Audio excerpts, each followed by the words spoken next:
porque creo que en tiempos de crisis como los que estamos, en tiempos de crisis, pues si nos limitamos a hablar de la crisis, y hablamos de la crisis, y hablamos de la crisis, y hablamos de la crisis, y más análisis de la crisis, y más análisis de la crisis, ¿no? Yo no digo que eso no sea necesario, buscar también las raíces de la crisis, ¿no? Pero centrarse en eso nos sirve para gran cosa, porque de alguna manera te roba la esperanza, ¿eh? Y casi promueves la crisis, ¿sabes? ¿Eh? Y creo que también existe ese riesgo en este momento en el que vivimos. Tampoco creo en lo contrario, que es, pues, porque si callamos y no somos conscientes de la existencia de una crisis, si por un falso buenismo, si por un falso buenismo queremos ignorar la existencia de una crisis, pues yo creo que eso es un signo no de docilidad, sino de un conformismo que al final no tienes capacidad de discernimiento y el espíritu del mundo te acaba subsumiendo. Luego yo creo que ni se trata de estar todo el día, ¿no?, haciendo el centro de mi vida la reflexión, ¿no?, sobre la crisis, ni tampoco entiendes pues el pretender desde un buenismo ignorarla, sino que yo creo que la clave está en ver ver en todo lo que acontece una llamada a la conversión. Yo creo que esta tiene que ser nuestra perspectiva. En todo lo que acontece hay una llamada a la conversión. En este momento tan difícil, ¿no?, este momento de secularización tan fuerte que vivimos, hay una llamada a la conversión. ¿De esta cómo salimos? Sería una pregunta, ¿no? ¿De esta situación cómo salimos? Pues convirtiéndonos, ¿no? En la historia de la Iglesia, al final Dios ha tenido como una carta escondida debajo de la manga, para hacer frente a grandes situaciones de crisis. Ha sido que ha suscitado de repente unos santos, y esos santos que ha suscitado le han pegado la vuelta, ¿no?, pues a la situación de la sociedad, y han sido capaces de cambiar el devenir de la historia. Al final, si repasamos la historia de la Iglesia, es así: han sido determinados santos los que han cambiado el decurso de la historia. Entonces, pues tenemos que confiar en ello, pedir por la santidad, pedir para que Dios suscite santos que cambien, ¿no?, este decurso. Yo muchas veces suelo pedir por esto: Señor, danos liderazgos. Lo que pasa es que la palabra liderazgo hoy en día no sé cómo la entendemos. Yo creo que pedir por los liderazgos es pedir por los santos. Hay por ahí muchos cursos de liderazgo, se ha puesto de moda eso, ¿eh? A mí también tengo por ahí pendiente una charla que me han pedido no sé qué sitio sobre, ¿nos podría hablar usted sobre el liderazgo? Vamos a ver. O sea, si es que no creo que exista entre nosotros un liderazgo que no sea la santidad, ¿eh? Entonces yo creo que en medio de esta situación en la que vivimos, ¿cómo salimos de esta? Pues salimos de esta reafirmando lo esencial, lo sustancial, que son las tres virtudes teologales: fe, esperanza y caridad, que nos llaman a la conversión, nos llevan a la renovación, a la renovación. Para mí hay un texto que alcanza una actualidad singular en este momento, que es Romanos 12, versículo 1 y 2, ¿no? Os exhorto, pues, hermanos, por la misericordia de Dios, a que presentéis vuestros cuerpos como sacrificio vivo, santo, agradable a Dios. Este es vuestro culto razonable. Y no os amoldéis a este mundo, sino transformaos por la renovación de la mente, para que sepáis discernir cuál es la voluntad de Dios, qué es lo bueno, lo que le agrada, lo perfecto. Madre mía, este texto, sí, en 2 versículos, si es que lo está diciendo todo, ¿no? Está pidiendo que presentemos que hagamos una ofrenda viva, que nuestra vida sea una ofrenda viva. Presentaros como sacrificio vivo, santo, agradable a Dios. O sea, ofrece tu vida, entrega tu vida, date, exprópiate de ti mismo. Tenemos que expropiarnos. Yo soy de Dios, mi corazón tiene dueño. Entrégate a Dios. es la manera de salir de esta situación. Y para que eso sea así, no te amoldes a este mundo, es decir, desmundanízate. No te amoldes a este mundo, a su manera de pensar. Desmundanízate. Tú para entregarte a Dios tienes que desmundanizarte. Si no te desmundanizas, esa ofrenda esa es imposible, ¿no? Y si te desmundanizas y te entregas a Dios, vas a ser capaz, dice, ¿no?, de discernir la voluntad de Dios. Para que sepáis discernir la voluntad de Dios, lo que es bueno, lo que le agrada, lo perfecto. Entonces, claro, pues para poder conocer la voluntad de Dios, para poder conocer qué quiere Dios de nosotros, ¿no?, hay como unas condiciones previas, que son desmundanizarse, no hacer un pacto con este mundo, porque la fuerza de la mundanidad es tremenda. La fuerza de la mundanidad es para que yo sea aceptado, para que yo sea bien considerado, para que yo sea bien visto. Tengo que, de alguna manera, asumir los parámetros de este mundo. Si no los asumo, entonces no voy a ser bien visto, ¿no? Y claro, se requiere una gran libertad, una gran libertad interior para ser libre ante ese influjo del mundo, ¿no?, ante ese juicio del mundo. Entonces, las condiciones son, primero, tener esa libertad interior frente al mundo, y segundo, hacer una ofrenda viva a Dios. Ofrécete en sacrificio vivo, ¿no? Desapropiate de ti mismo y haz una ofrenda a Dios. Así, en esas condiciones, Dios nos dará la capacidad de discernir qué es lo que tenemos que hacer, por dónde tenemos que ir, qué es lo prudente, lo imprudente, lo verdadero y lo falso, qué es. Por eso digo que para mí este texto de Romanos 12:1-2 es digno de hacer de él un santo y seña de nuestra vida, de meditarlo con frecuencia, ¿no? Toda la palabra de Dios es actual, pero parece que hay algunos versículos que alcanzan en momentos determinados pues una luz especial, ¿no? Entonces, en tiempos de crisis, volver a lo esencial. O sea, en tiempos de crisis, volver a lo esencial. Esto ha sido siempre así, En tiempos de crisis, volver a lo esencial. Alguien decía, si no sabes, si no tienes muy claro a dónde vas, recuerda de dónde vienes, y así igual te aclaras, O sea, es así, o sea, volvamos a lo esencial, que desde ahí nos aclararemos, ¿no? Y lo esencial, tal y como San Pablo insiste, son las tres virtudes teologales: fe, esperanza y caridad, que brevemente yo voy a subrayar. Por cierto, son tres virtudes teologales que no son aislables, independizables una de otra, no. Obviamente, las tres virtudes teologales están entrelazadas, están mutuamente iluminadas. Yo las compararía a un triángulo. Un triángulo tiene tres ángulos sí o sí, o sea, es imposible. Es posible que sea equilátero, isósceles, lo que sea, pero tiene que tener tres ángulos el triángulo, ¿no? Y algo así pasa con las tres virtudes teologales de fe, esperanza y caridad. Tienen un cuerpo común. Las tres virtudes teologales tienen un cuerpo común. Insisto en esto porque creo que una de las herejías de nuestro tiempo está en la disociación, de estas virtudes teologales. Por ejemplo, es muy típico hacer una disociación entre fe y caridad, verdad y amor.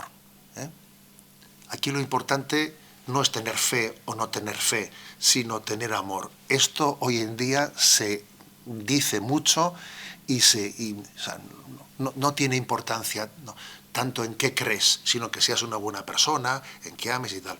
Esto forma parte del pensamiento contemporáneo.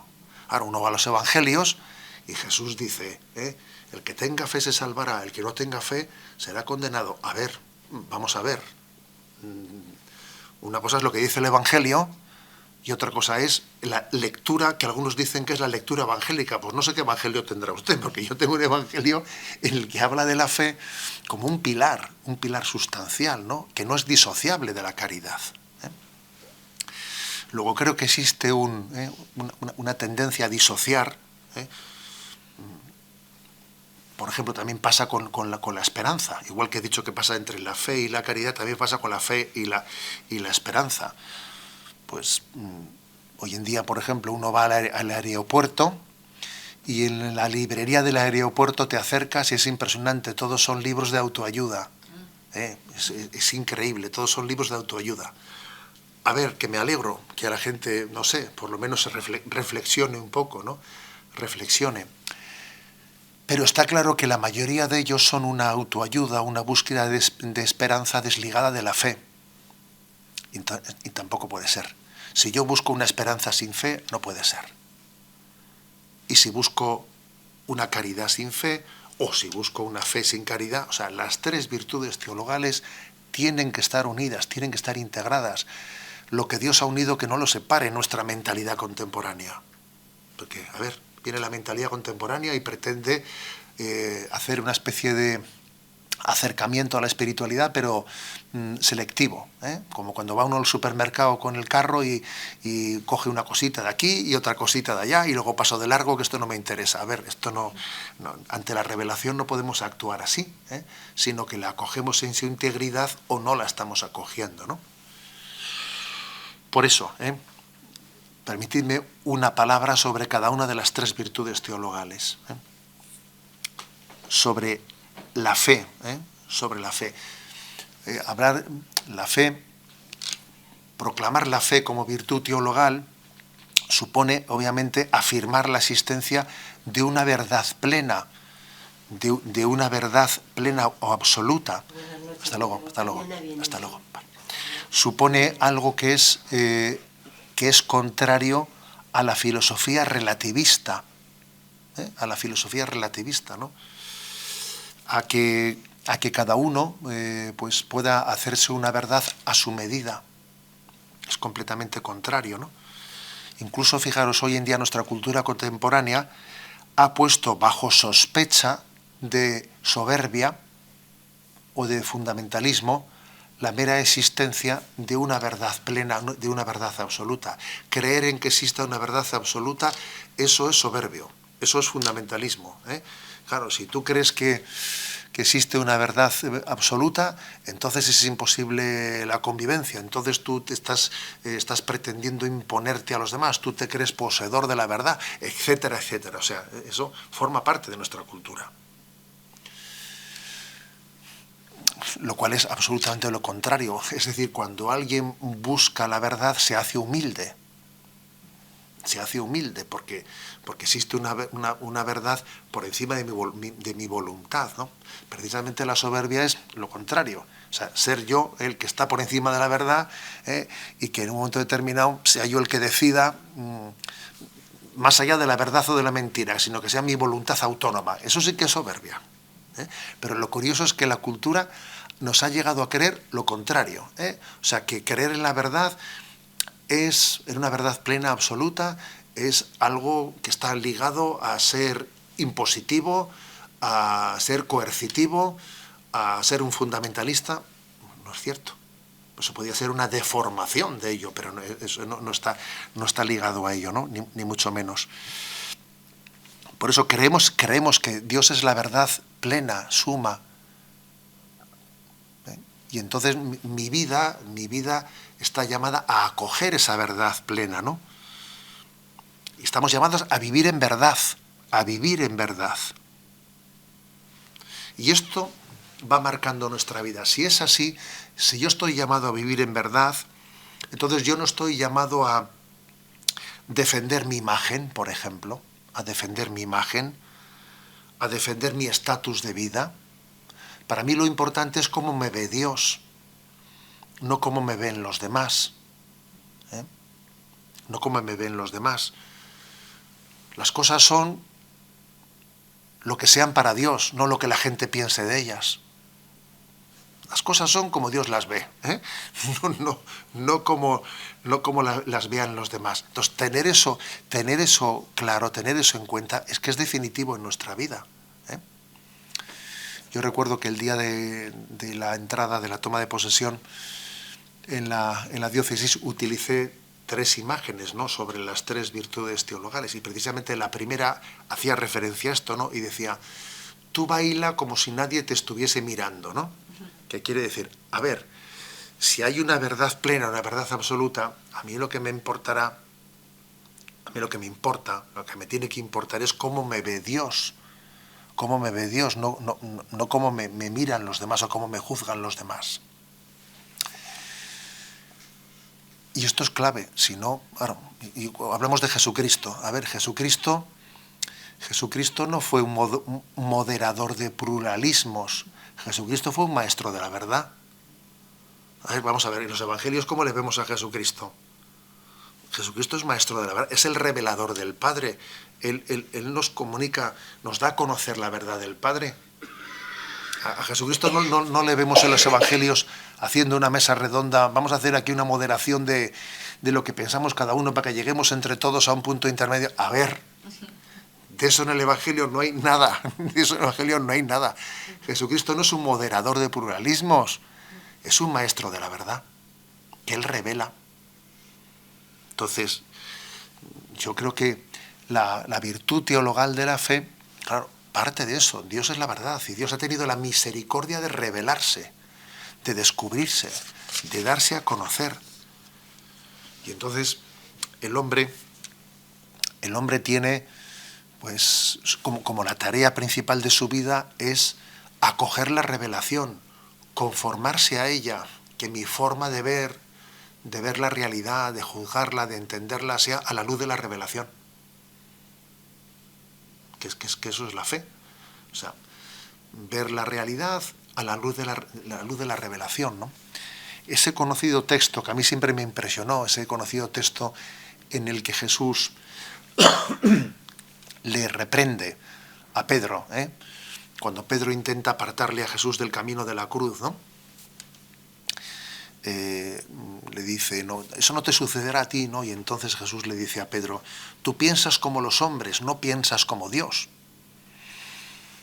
Dice, hombre, claro que pienso como los hombres. O sea, si soy hombre, ¿cómo voy a pensar, no? Ya, pero Jesús le está reprendiendo porque cabía esperar de Pedro y de los apóstoles que después de que Jesús les está comunicando el Evangelio, les está dando a conocer el Evangelio, poco a poco fuésemos viendo las cosas desde la revelación de Dios. Estamos llamados no a pensar como los hombres, sino a pensar como Dios. Estamos llamados a ver, juzgar y actuar a la luz de la revelación, a la luz de la fe. Por eso esa reprensión que le hace Jesús a Pedro nos la hace a cada uno de nosotros. Oye, tú estás llamado a ver la vida a la luz de la fe, en todo lo que acontece, ¿no? Ver el designio de Dios, ver la providencia de Dios. Dios actúa en tu vida, Dios te conduce, ¿no? Dios es la luz de la fe, ¿no? La que está llamada a configurar nuestra vida, ¿no? Quizás hoy en día, ¿cuál es la tentación que tenemos? Pues en vez de partir de la revelación, pues más bien tener la tentación de llegar a un consenso razonable con el mundo. Venga, ni para ti ni para mí. O sea, ni la revelación plena, pero ni tampoco el mundo, ¿no? Claro, llegando a algunas aberraciones, como por ejemplo también aconteció pues en el famoso sínodo alemán, cuando de repente se reivindica también el sensus del pensamiento del mundo como una fuente de revelación por Dios. Si resulta que nosotros vamos a admitir las fuentes de la revelación, son dos, son la palabra de Dios y la tradición. Pero si añadimos una tercera fuente de la revelación, que es y el sensus también de la opinión pública, del pensamiento de este mundo, entonces de repente nos hemos olvidado de que vivimos de la fe. O sea, el justo vivirá de la fe. El justo vive de acoger la revelación. Yo ante el pensamiento de este mundo, pues tendré un discernimiento y veré si es conforme o no es conforme a la revelación. Pero no puede ser una fuente de iluminación para mí el pensamiento de este mundo. No puede ser una fuente de iluminación porque estamos perdidos. Estamos totalmente perdidos entonces, ¿no? Entonces, a ver, esta es la primera virtud, ¿no? La virtud teologal de la fe, que posiblemente me atrevería a decir que puede ser la más maltratada de las tres, la más maltratada, ¿no? porque quizás lo que hoy en día es el pensamiento dominante, es que no importa tanto lo que pienses, ¿no? Lo que importa es tu ética o ser una buena persona, etcétera, ¿no? Tus valores o sea, que eso se le minusvalora, ¿eh? Pero como digo, ese tipo de pensamiento de que minusvalora mis ideales, pues no, eso no es conforme en absoluto con el Evangelio, porque Dios nos dio un entendimiento y ese entendimiento nos lo dio para buscar la verdad. Igual que nos dio una voluntad, y la voluntad nos la dio para amar. Luego, tan contradictorio con nuestra plenitud es que tu voluntad busque el mal, como que tu entendimiento no busque la verdad. O sea, cualquiera de las dos cosas son contrarias a la dignidad del hombre, ¿eh? La segunda arista, de ese triángulo, de hecho el primero es la fe, la segunda es la caridad, ¿no? Y me acuerdo que en aquella triple referencia que hice en aquella homilía, ¿no? Una era, baila como si nadie te estuviese mirando, como si te mirase Dios, Dios es tu público, luego actúa a la luz de la fe. Ya está. Y en segundo lugar es, ama como si nunca te hubiesen herido, ¿eh? Ama como si nunca te hubiesen herido, porque obviamente en esta vida arrastramos, ¿no? Arrastramos heridas que el maligno quiere servirse de ellas para impedirnos amar, para replegarnos, porque a veces el sufrimiento nos hace incapaces para el amor, o uno guarda rencor, está como condicionado por sus heridas del pasado, ¿no? Y eso le impide amar al prójimo, perdonar al enemigo, y le tiene pues con las manos atadas, ¿no? Con las manos atadas. Ahora, para poder sanar, ¿no? Las heridas que nos impiden amar en plenitud, también creo que es importante rescatar el concepto del amor del secuestro que le ha hecho la cultura romántica o el romanticismo, ¿no? Porque el romanticismo ha conseguido deformar el concepto del amor, ligándolo a un sentimentalismo, a un emotivismo. Yo creo que estamos en una cultura que no es que se rechace la fe y se aprecie el amor, no, el amor, o sea, se rechaza la fe, pero el amor se ha cambiado por emotivismo y sentimentalismo, que tampoco es amor, obviamente, que tampoco es amor, ¿no? Y entonces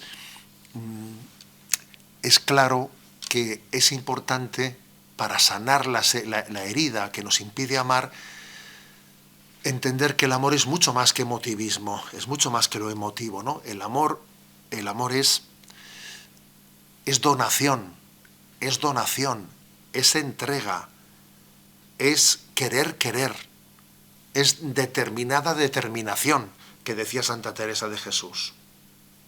Es determinada determinación, es hacer donación de mi vida, lo que dice San Ignacio de Loyola, ¿no? En algunos momentos, es voluntad mía hacer entrega, hacer ofrenda, o sea, eso es el amor, eso es el amor, no es tener no sé qué sentimientos interiores un momento, los sentimientos y las emociones interiores pueden acompañarnos o no acompañarnos, y a veces nos pueden confundir, o sea, no te fíes mucho del mundo emotivo, no confundas el amor con la emotividad. Como dice San Ignacio de Loyola y toda la tradición de la Iglesia, el amor se manifiesta mucho más en las obras, que en las palabras, que en las emociones, sin duda alguna, ¿no? Luego es muy importante rescatar el concepto de amor, rescatar y descubrirlo y ver que es Jesucristo el que nos revela, es el amor divino de Jesucristo el que nos revela el amor humano. Yo, para aprender a amar, necesito aprender del amor del corazón de Cristo. Es el amor divino humano de Jesucristo, porque el amor de Cristo es divino y humano. El amor divino humano de Cristo el que me enseña a amar. Y el amor de Jesucristo es un amor de ágape, es un amor de entrega. Es un amor de entrega, ¿no? Es dar la vida. Es dar la vida, ¿no? Es tan clave, ¿no? Esa hacer donación, justamente, fijaros en ese texto que hemos leído, ¿no? Romanos 12:1. Os exhorto, pues, a que presentéis vuestros cuerpos como sacrificio vivo, santo, agradable, este es tu culto, es decir, date, presenta tu vida como ofrenda. Romanos 12:1. Eso es el amor, es la entrega, es lo que hizo Jesucristo, ¿no? Luego, fijaros, la única manera de sanar las heridas que nos impiden amar, curiosamente, es amando. Esto es así. A ver, la única manera de sanar las heridas que te dificultan amar es amando. Eso no tiene otro remedio. Alguno dice, ¿qué terapia utilizo? Pues es que exactamente esa es la que utilizas, dándote, entregándote. Pongo un ejemplo, ¿no? Pongo un ejemplo. A mí en mi vida sacerdotal me ha tocado también en algunos años en mi vida acompañar a algunas víctimas del terrorismo, ¿no? Que obviamente el que hayan recibido el zarpazo del terrorismo, te puedes imaginar pues que les ha producido pues unas heridas muy grandes, con el riesgo de que el rencor les impida amar, les impida la capacidad de perdonar. Pues porque inevitablemente cada vez que les vienen recuerdos se les desatan emociones que le parece a uno que me es imposible amar y perdonar, pues porque es que además son casi reacciones viscerales, ¿no? Que es que se producen, ¿no? Se me revuelve el estómago, te dice alguno, se me revuelve el estómago, ¿no? Y entonces ante situaciones como esas, ¿cómo se sana esa herida? Pues claro, pues uno dice, mira, tú comienza por rezar por esta persona.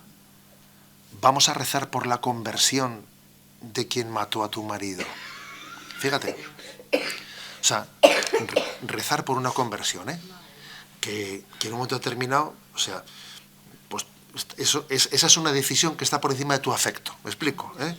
Porque claro, porque una cosa es que dice uno, a ver, voy a hacer como que mis afectos, a ver, los afectos en un momento determinado están fuera de control, están fuera de control, pero la determinada determinación, mi voluntad de decir, voy a rezar porque éste se convierta y cambie su vida y cambie su corazón, eso ya no está en el nivel de los afectos, ¿sabes? No está en el nivel de las emociones, sino que está en el nivel de la voluntad guiada por la fe. Y desde ahí, desde ese primer paso, Dios ya va sanando los siguientes. O sea, es decir, que para poder sanar las heridas que nos impiden amar, hay que ir a la determinada determinación de entregar, de darnos, de pedir a Dios que cambie nuestra vida, que en el fondo eso es amar, eso es amar. Como digo, rescatando, ¿no? La verdadera caridad de esa especie de secuestro emotivista, etcétera, pues que claro, que ha acontecido en nuestra cultura, ¿no? Y la tercera virtud, la esperanza, la esperanza. También, ¿no? Pues yo antes os he dicho que existe el riesgo hoy en día de que exista una esperanza desligada de la fe. Os he puesto el ejemplo de los libros de autoayuda, etcétera, ¿no? O también la esperanza desligada del amor, porque la esperanza sin la donación de tu vida, sin la entrega de tu vida, o sea, no va a ser efectiva. Para que la esperanza sea efectiva eres tú el que tienes que entregarte, no motivarte. A ver si me motivo, no, si me motivo no. O sea, a ver si me entrego entonces hay esperanza, ¿no? Pero fijaros, ¿cuáles son las deformaciones, ¿no? Las deformaciones que creo que están, de alguna manera, influyendo en la esperanza.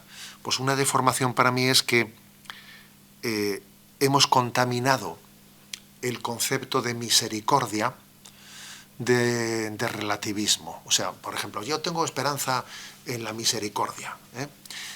¿Y qué hay muchas veces detrás de eso?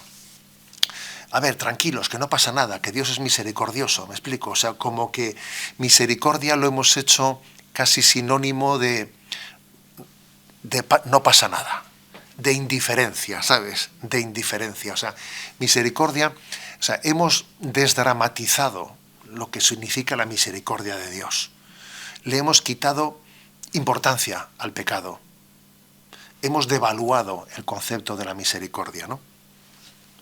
Se invoca la misericordia de Dios, en el fondo, casi en la práctica negando la gravedad del pecado. Así no pasa nada, ¿eh? Si Dios es misericordioso, ¿entiendes? ¿Qué más dará? Si a Dios le importa poco. A ver, un momento. Hemos deformado el concepto de la esperanza. Porque casi no, tu esperanza la estás fundando en que no existe un valor trascendente, ¿eh? Sino que todo es igual, en un igualitarismo, ¿sabes? Me da igual todo, ¿eh? Me da igual todo. Y creo que ese es uno de los males principales. O sea, mi esperanza no está en que no pasa nada. No. Mi esperanza está que aunque pasa mucho, y aunque es muy grave lo que acontece, Dios puede cambiarlo y Dios nos puede hacer nuevos. Esa es mi esperanza. Porque claro, si mi esperanza es lo primero, es no pasa nada, pues mira, perdón, eso no es esperanza, eso es otra cosa, ¿no? Para eso yo no le llames esperanza, llámalo indiferencia, ataraxia, yo qué sé, llámalo otra cosa, pero no es esperanza. La esperanza consiste en ser conscientes del drama. Aquí hay un gran drama, ¿eh? Un gran drama, pero creemos verdaderamente en que la misericordia de Dios o sea, nos puede cambiar, nos puede regenerar, nos puede hacer nuevos. Dios no solo va a tapar nuestro pecado con su manto, sino que nos va a hacer hombres nuevos. Porque claro, es muy tentadora, esa explicación de que me tape el manto, un momento, ¿no? Cuando Jesucristo derrama su misericordia sobre nosotros, no es que tape nuestro pecado, sino que nos regenera, como Nicodemo, ¿no? Que está en ese diálogo con Jesús y le preguntas, ¿qué puede un hombre volver a nacer de nuevo? ¿Cómo puede volver a nacer de nuevo, ¿no? Y Jesús le dice, ¿no? Que el hombre que nace del agua y del Espíritu es regenerado, ¿no? Por eso yo hablé, ¿no? Dentro, en esa homilía, de esas tres referencias, ¿no? La primera, que fue dirigida a la fe, era la que decía, baila como si nadie te estuviese mirando, ¿no? Como si te mire solamente te mira Dios, ¿no? Ama como si nunca te hubiesen herido, haciendo referencia a la caridad de Jesucristo. Porque mira Jesucristo cómo amó especialmente a los que le estaban, ¿no? Crucificando, ¿no? Y en tercer lugar era, trabaja como si no necesitases dinero, porque yo creo que esto es la esperanza, es decir, yo hago las cosas esperando la vida eterna, yo hago las cosas sabiendo que es Dios el que lo hace todo nuevo, yo no espero la recompensa de los hombres, yo espero que Dios tiene la última palabra, y la última palabra es resurrección, la última palabra es la victoria definitiva de Dios sobre el pecado, sobre el sufrimiento y sobre la muerte. Mi esperanza está basada en la resurrección de Jesucristo. Bueno, en definitiva, que yo os decía al principio, ¿no? De que en tiempos de crisis no se trata de estar ni centrándose, ¿no? Todo el día en lo mal que estamos, ni estar ignorantes del problema que tenemos, tampoco es la solución, sino entendiendo que este momento que vivimos es una llamada a la conversión y es una llamada a centrarnos en lo esencial. Y en el fondo de las crisis se sale yendo a lo sustancial, que es la fe, que es la esperanza y que es la caridad. Son las tres virtudes teologales, ¿no? Que yo creo que estamos llamados a pedirle a Dios pues una renovación en esta conciencia, en esta conciencia firme de que de que estamos sostenidos en Cristo en estas tres virtudes teologales. Gloria al Padre, al Hijo y al Espíritu Santo, como era en el principio, ahora y siempre, por los siglos de los siglos.